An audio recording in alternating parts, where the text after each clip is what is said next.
Coming up next on the Jeff Crilley Show, you're going to meet an aspiring entrepreneur who's about to launch a hemp beverage. His story just ahead.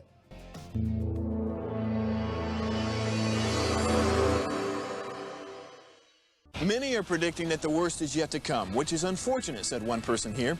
Until now, they've enjoyed the reputation of being the nation's icebox. Watched a burglar in his home this morning by webcam. As a journalist of over 25 years, stories are what make my world turn. Reporting live from the Dallas newsroom tonight, Jeff Crilley, Fox 4 News. But in 2008, I took the jump from my familiar life and started a PR firm from my home. We're talking about anyone with a camcorder like the one I'm using becomes a television network. We started slowly growing the company, and we now have over 100 clients, and we've branched into the world of live digital broadcasting. I now own 8 different TV studios and have a huge team, and the stories that I now get to share are sometimes the most important of my life. Life has a funny way of coming around full circle. This is the Jeff Crilley Show. Well, when it comes to marijuana, it's a patchwork of laws across the country. Now some 24 states have adopted medical and or recreational use of marijuana, but in all 50 states, hemp is legal. Brian Hart is here to talk about that. He's with the Vitam Group. Thanks for coming on the show. It's a pleasure. Thank you for having me. Yeah. Well, let's explain that first of all, because people get confused about hemp versus cannabis. And so the Farm Bill of 2018 made hemp legal. Yes, that's correct. And I think it's important to look at the definition of what is hemp. So really the only difference between hemp and marijuana is the 0.3% THC threshold. Anything below 0.3 THC is going to be hemp. Now, it's an arbitrary rule created by the government, but that's an important one to keep in mind since I will be selling that hemp beverage.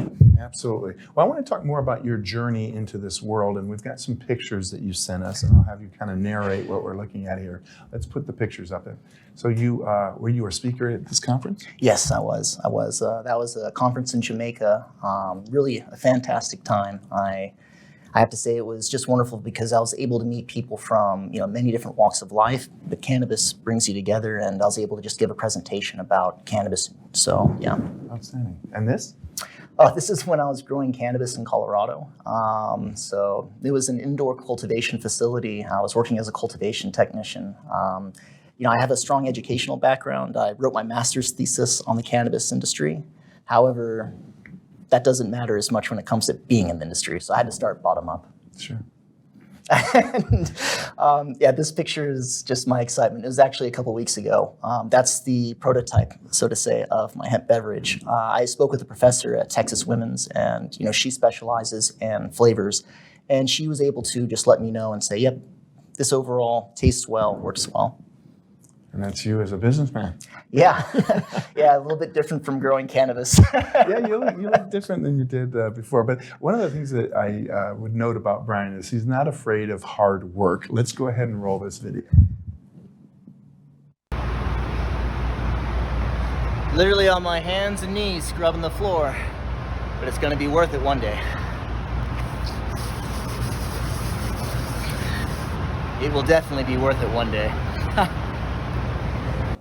Right, so you have really learned the business from the ground up. Absolutely, yeah, from the bottom up. So, and it's just at that stage where I'm ready to go forward and start my own business like I'm doing. And talk to me more about the growth of the business over the years, because I guess the first 2 states that I remember adopted it was Colorado and Washington, right? Yes. And now, am I right? Is it something like 24 states? Oh yeah, actually I think it's at 25 now where it's recreational, so adult use. And then you could say actually 48 states, including Texas, has some sort of medicinal program, but every state it varies. Texas's medicinal program called the Texas Compassionate Use Program, it's much smaller and the THC cap is much lower. It's at about 1% right now. Sure, and I'm told that the cannabis industry is really maturing. It used to be just a bunch of mom and pops, and now you're getting like really big companies invading the space. What are you seeing? Yes, so those are often called MSOs, multi-state operators. And you start in one state, you have a successful business, and you grow that business, and then you start going into other states.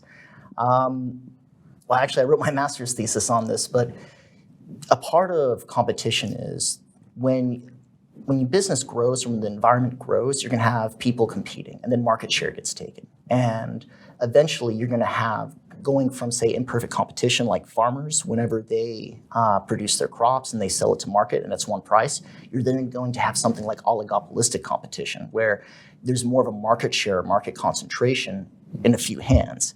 Right now, you're seeing that in the cannabis industry. And because of oligopolistic competition, this allows these people to charge prices. They have a lot of influence on the market. So if you have a couple big players talk to each other and work with one another, that's going to affect the market much more than, say, a couple smaller players. So, is it inevitable that in our lifetime, cannabis will be federalized?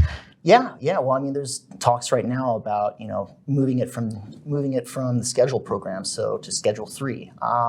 I wouldn't be surprised, frankly, in 5 to 10 years, cannabis is fully legal in the United States. Now, of course, that means regulation, and just like any industry, there should be a certain amount of regulation. But I would genuinely be surprised 10 years from now if cannabis was not legal. Okay. We're going to pull up your podcast page. Actually, you're a frequent guest on other podcasts. I want you to talk about this one. Yeah. So I was born in Germany, and I'm half German, and that provided the opportunity for me to do some business in Germany. And Germany is making cannabis or marijuana fully legal. So what I was able to do was apply the structure of the overview of my master thesis and discuss about what's occurring in the German markets as well. Again, it's going to be many individual players. Of course, they need to get their licenses. And then as time goes on, there's going to be people that outperform others, and that market concentration will increase. Let's talk about the name, Vitam. Yeah. What does it stand for? Well, it stands for vitamins. So what I want to do with my hemp beverage is I want to have people enjoy it. I want to have people drink it as opposed to alcohol where they're hungover the next day. And then I was thinking to myself, well, what else can be done to make sure that this beverage is the best beverage it can be? And often in the American diet, we lack a lot of vitamins. So my thought process being is, well, let's add some vitamins to it. So whenever people drink this beverage, they can have fun for the night, wake up the next day, not hungover, and ready to go. And I have a few other thoughts as well on what the purpose of this beverage is for as well. Do you say, as you look into your crystal ball, into your own future, is this just the beginning? This is the first product line, and you might branch into other things? Oh, absolutely. I mean, we were talking before about THC being it's a cannabinoid, and 0.3% or less makes that hemp. There's other cannabinoids as well in the plant. So there's something called CBN, and CBN helps people sleep. So a great sleep aid would be if I created another beverage, Vitam, but it'd be, say, something like Vitam Sleep, or Vitam Snooze, whatever that would be. I love it. I know you're very entrepreneurial, so we've got a couple minutes left. So final thoughts. What would you say to young entrepreneurs who are thinking about getting into this space? Oh, wow. Are you discovering it's a challenging space to navigate, or are you discovering it's easy? You need to absolutely know what you're doing, because you could go to jail if you don't.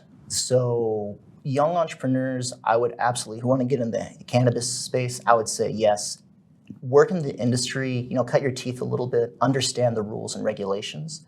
That'll help you a lot. I'm also very fortunate that I have a partner, Richard Chang, and he's the leading cannabis attorney in Texas.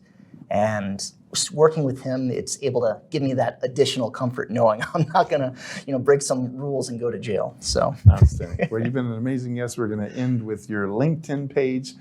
Brian Hart, go ahead and reach out to him and make a connection. Thanks for coming on the show. It's really a pleasure. Thank you for having me. You bet. That's it for now. We'll see you next time.